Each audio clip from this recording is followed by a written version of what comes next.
सबा, सबा मेरे पास अब ज्यादा वक्त नहीं बचा है। मेरे बच्चे मुझे अपने पास बुला रहे।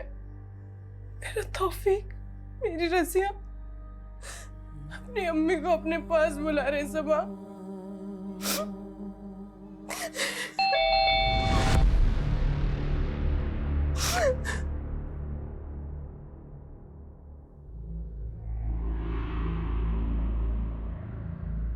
उस वीडियो में आपके बच्चों के साथ जाते हुए जो आदमी दिखाई दे रहा है, ये उस आदमी का स्केच है। आप पहचानती हैं इसे?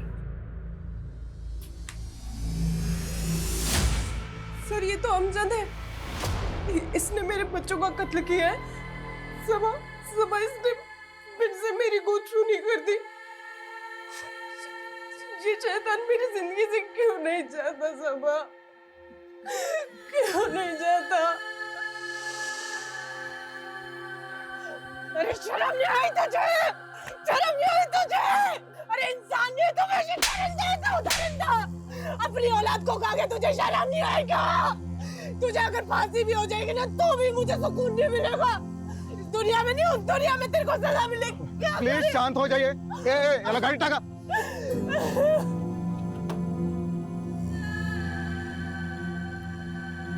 मैं उस इंसान के साये से भी दूर जाना चाहती थी, इसलिए मैंने उस घर से अपने बच्चों की यादें समेटी और वहां से निकल गई। और मैं फिर यहाँ आ गई, अपनी खाला के घर। सबा मेरी खाला के पड़ोसी थे। अमजद की औलाद तौफीक मेरी गोद में होते हुए भी सबा ने मुझसे मोहब्बत की, मेरे लिए निकाह का पैगाम भेजा।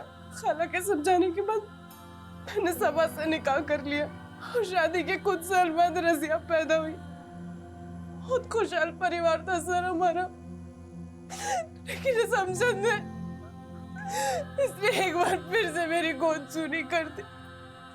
सब कुछ खत्म कर दिया इसने।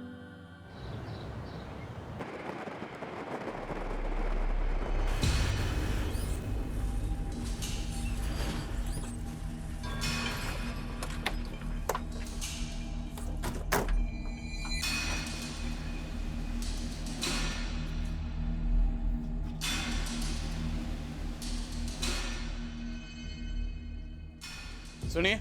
जी साहब। ये इस घर में अमजद रहता था, आप जानती हैं उसे? जी साहब, वो खौफनाक मंजर याद, दिन रात अपनी पत्नी नुसरत को मारते रहते थे वो। अमजद, अमजद, अमजद नहीं। अमजद भाई मत मारिए इसे। गुस्से में उन्हें इस बात का इल्म भी नहीं होता था कि वो बेचारी पेट से थी। कभी कभी तो डर लगता था कि पिटते पिटते कहीं मर ना जाए। मैंने नुसरत को सलाह भी दी थी कि अमजद भाईजान को तुम दिखवाओ। दिखवाओ मतलब कहाँ दिखाओ? उस समय एक पीर का बहुत नाम था। कुछ 8-9 साल पहले इस इलाके में उन्हीं का जादू छाया हुआ था। तो ये क्या नई कहानी है? कहानी नहीं है साहब, सच है।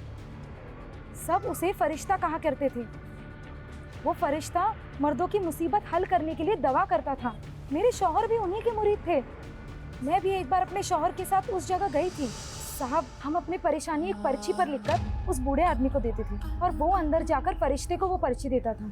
फरिश्ता उस परेशानी का हल जवाब के तौर पर पर्ची पर ही लिख कर देता था, मगर कभी हमारे सामने नहीं आता था।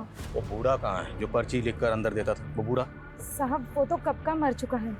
आप भी तो गई थी ना उस फरिश्ते से मिलने, तो आपने देखा होगा, कुछ तो याद होगा आपको। नहीं साहब। और आपके शौहर, उनको लेकर गई थी ना आप वहाँ पे, उन्होंने देखा होगा, उनको कुछ याद होगा। नामुमकिन है साहब, और अगर मुमकिन है भी तो वो इस हालत में नहीं है कि आपको कुछ बता पाए। हैं कहाँ आपके शौहर? साहब, दारू की लत लगी है उन्हें। 24 घंटे नशे में रहते हैं वो। नमस्कार। हेलो, कुछ पूछना है आपसे। 10 साल पहले आप जिस फरिश्ते के यहाँ जाते थे, उसका नाम या शक्ल या कुछ भी याद है? मैं अकेला थोड़ी जाता था, सब लोग जाते थे। तुम भी तो जाते थे उधर। दिमाग खराब है तुम्हारा? आज़ादा पी लिया क्या? दिमाग भी मेरा ठीक है और याददाश्त भी ठीक है। मैंने बहुत देखा है, वो फरिश्ते के वहाँ चक्कर काटते बहुत देखा है तुम लोगों को मैंने। तुम लोग मतलब वर्दी वाले, पुलिस वाले?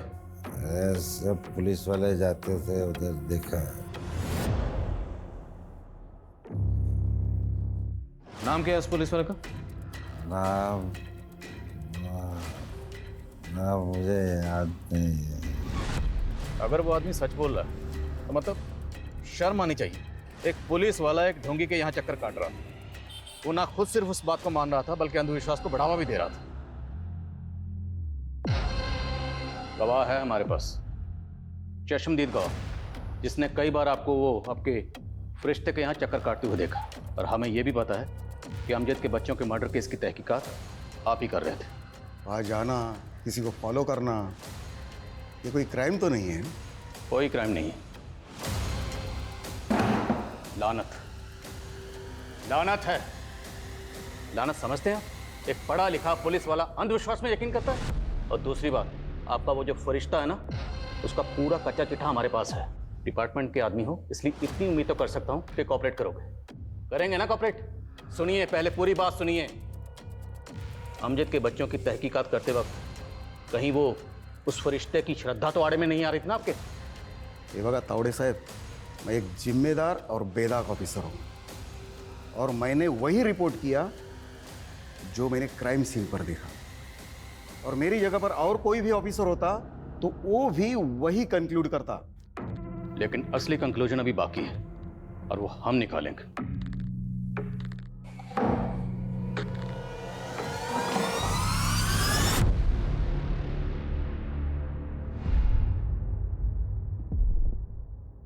सर, पता चल गया थाने में फरिश्ते की दुकान चलाने में मदद कौन कर रहा था। कौन है? सर, मेरे बच्चों का कत्ल हुआ है और अब मेरे साथ ही मुजरिमों जैसा बर्ताव कर रहे हैं। बहुत होगी तेरी नौटंकी, और अब सवाल हम पूछेंगे, तुम सिर्फ जवाब दोगे। वैसे एक बात बताओ, तुम्हें किस नाम से बुलाएं? नुसरत या नाज़नीन? अमजद की बीवी या सबा की बीवी? या फिर सब मर्दों के मर्ज की एक ही दवा, ये फरिश्ता? तो फरिश्ता नहीं, नागिन है जो अपने बच्चों को ढस गई। 10 साल पहले वो पीआई पवार तेरा क्लाइंट था ना? क्लाइंट नहीं, फॉलोवर। फॉलोअर नहीं, अंधविश्वासी। और पवार के अलावा तेरे कोल्हापुर में जितने क्लाइंट थे ना, सबकी लिस्ट है हमारे पास। उसकी भी, जिसकी मदद से तुम थाने में अपने कर्मकांड की दुकान चला रही थी। सबका पता चल गया हमें। झूठ है सर, ये किसकी बात कर रहे हैं आप? मैं नहीं जानती किसी को।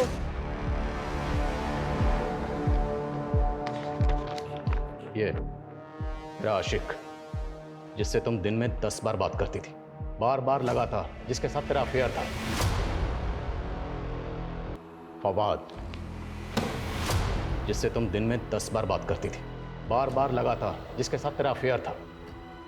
10 साल पहले तुमने अपने और अमजद के बच्चों का कत्ल किया और पीआई पवार के साथ मिलकर अमजद को ही फंसा दिया। और फिर कुछ दिन पहले यहाँ आकर अमजद के बेटे तौफीक और सबा की बेटी रजिया का कत्ल किया और एक बार फिर से अमजद को फंसा दिया, क्योंकि तुम जानती थी अमजद जमानत पर बाहर आया है, उस पर पहले ही अपने बच्चों के मर्डर का केस चल रहा है। तो इस बार भी पुलिस का शक उसी पे जाएगा, जबकि मर्डर किया तुमने। बोल, क्यों खा गई बच्चों को? मैं अपनी ताकत बढ़ाना चाहती थी। मैं कोल्हापुर की तरह थाने में भी लोगों की मदद करना चाहती थी फरिश्ता बनकर, पर ये मैं अकेले नहीं कर सकती थी, मुझे किसी की ज़रूरत थी। फिर एक दिन मुझे फवाद मिला। हमारे पास तेरे खिलाफ बहुत सारे सबूत हैं। तेरी कार भी उसी एरिया में मिली जहाँ बच्चों का मर्डर हुआ, उनकी बॉडी मिली। तो चल अब सच सच बता, तौफीक और रजिया को क्यों मारा? मैं नाज़नीन से प्यार करता था। 10 साल पहले जब मैं उसके पास अपनी मुश्किलों का हल मांगने गया था, तब तुमने कुछ गलत काम किए हैं जो तुम्हें कामयाब नहीं होने दे रही। सलाम चाचा। सलाम। रुको रुको, अरे उनके बताए उपाय से काम हुआ है मेरा। रिश्ते का हाथ चूमकर शुक्रिया अदा करूंगा, बस कुछ नहीं। चाचा जाने कर दूंगा, जाने दीजिए। ऐसी ज़हनी और करिश्माई औरत मुझे ज़िंदगी में नहीं दिखी, पर एक दिन पता चला वो कहीं चली गई। फिर कुछ समय बाद वो मुझे यहाँ थाने में मिली। मैं उसे खोना नहीं चाहता था, इसलिए मैंने उसे अपने प्यार के बारे में बताया और फिर हमारा अफेयर शुरू हो गया। फवाद, मैंने फिर से वो ख्वाब देखा है। बच्चों की कुर्बानी देनी होगी, उससे मेरी ताकत में इजाफा होगा। लेकिन उसके बाद हम निकाह कर लेंगे। मैं तुमसे और दूर नहीं रह सकता। मुझे पता था अमजद पैरोल पे बाहर आया है, उसकी बीवी ने खुदकुशी कर ली है। मैं जानती थी वो मुझे मिलने और अपनी औलाद तौफीक को देखने ज़रूर आएगा। नुसरत, वो जब मैं जेल गया था तो तुम पेट से थी ना? क्या हुआ था बता ना। बेटा हुआ कहाँ है? मेरा है एक बार। ठीक है, बच्चे अभी स्कूल गए, 12:30 बजे छूटेंगे। फवाद, जिस मौके की हमें तलाश थी वो मौका। माँ है तो दरअसल तुझे माँ कहना माँ लफ्ज की तौहीन। अपने ही 4 बच्चों को खा गई और जरा अफसोस नहीं, और फंसाया भी किसको? बच्चों के बाप को। तुझे जहन्नुम में भी जगह नहीं मिलेगी। हमें अमजद को जल्द से जल्द ढूंढना होगा। उसकी ज़हनी हालत ठीक नहीं है। इससे पहले कि वो खुद को नुकसान पहुंचाए, उसे ढूंढना होगा और इस केस को रीओपन करना होगा ताकि उसको इंसाफ मिल सके। सब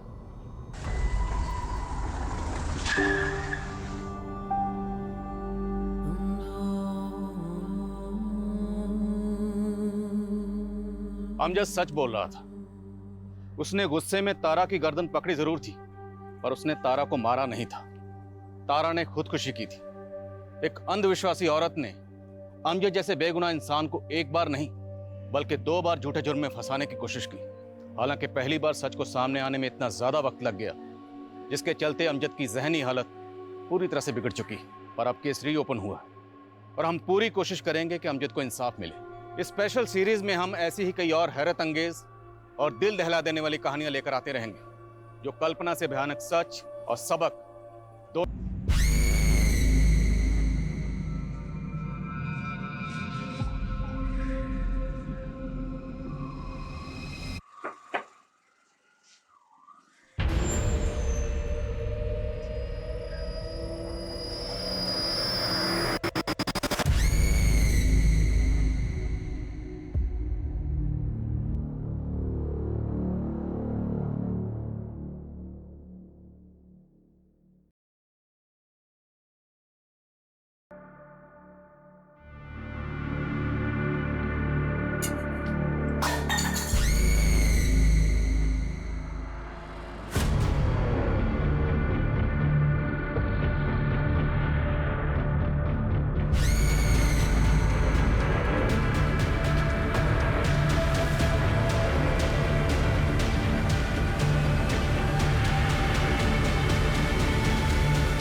घंटे आपके पास, अगर बच्चों को इंसाफ नहीं मिला ना, जो भी होगा उसके जिम्मेदार आप होंगे। 2 मासूम बच्चों के मर्डर का केस है। चिंगारी को शोला बनने में वक्त नहीं लगेगा। स्कूल के आसपास एक आदमी से पता करो, किसी ने तो कुछ देखा होगा।